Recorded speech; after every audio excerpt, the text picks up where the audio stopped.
In the summer of 1914, a single act of violence in a small corner of the Balkans set off a chain reaction. Within weeks, it would consume the lives of millions and pull the entire world into a conflict unlike anything seen before. Yet, at the turn of the century, Europe appeared to be entering an age of unprecedented stability. International trade was booming, and to a casual observer, the continent seemed at pace. Behind the scenes, the reality was different.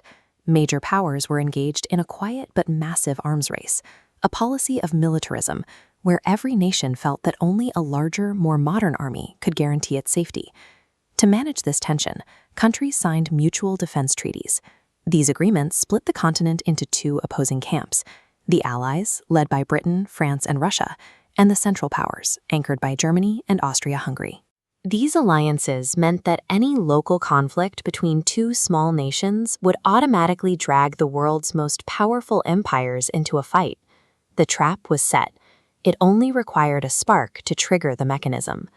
That spark arrived on June 28, 1914. Archduke Franz Ferdinand, the heir to the Austro-Hungarian throne, was shot and killed while traveling through Sarajevo. While it began as a targeted assassination by a local radical, the event dropped directly into the center of Europe's highly pressurized political environment. In a matter of days, the illusion of a peaceful century vanished. The localized murder activated the defense treaties, and the automated escalation began. The first domino fell when Austria-Hungary, seeking retribution for the assassination, declared war on Serbia. Russia, bound by its agreement to protect Serbia, immediately mobilized its military in response. The alliance trap closed instantly. Germany rose to support Austria. France and Britain were then compelled to join the fight to defend their pact with Russia. At the time, the mood was almost celebratory. Armies marched toward the borders with the conviction that the war would be short, decisive, and over by the end of the year. Instead, a regional dispute over a single death had successfully hijacked the industrial power of the entire world. The quick victory never came. Modern firepower made traditional churches impossible, forcing millions to dig into the earth. This was the reality of trench warfare, months spent in freezing mud and stagnant water, where the primary enemies were disease, exposure, and the threat of artillery.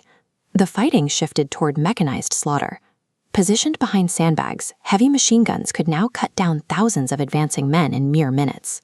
Traditional cavalry was replaced by massive armored tanks designed to roll over trenches, while airplanes began dropping explosives from above. But the most feared weapon was poison gas. It forced soldiers to wear stifling, primitive masks to avoid a slow and agonizing death by suffocation. On this industrial battlefield, old concepts of military glory were replaced by the cold reality of attrition. By 1917, Europe had reached a breaking point. Years of fighting had produced a deadly stalemate, leaving both sides with depleted populations and failing economies. Seeking to end the deadlock, Germany began attacking American merchant ships, a gamble that backfired when it forced a neutral power into the fight.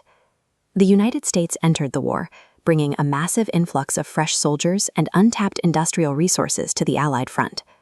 This new supply of manpower and capital changed the basic math of the war. The Central Powers, already exhausted by years of blockade and battle, could no longer keep up. By the end of 1918, the German home front was collapsing. On November 11, an armistice was signed, and the fighting finally stopped. The final tally was staggering.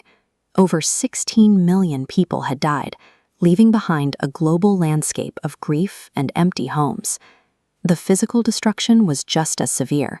Cities were reduced to rubble, and the war resulted in the total collapse of four major empires: the German, Austro-Hungarian, Ottoman, and Russian. The guns had fallen silent, but the political map of the world had been violently redrawn, and a generation of survivors faced a future defined by what they had lost. The official end came with the Treaty of Versailles, but this wasn't a treaty of reconciliation. It was a document of punishment. The Allies forced Germany to accept total blame for the war, stripping away its territory and demanding financial payments that would cripple its economy for a generation. Instead of ensuring peace, these harsh terms created a deep sense of resentment and instability, that would eventually provide the foundation for an even larger conflict.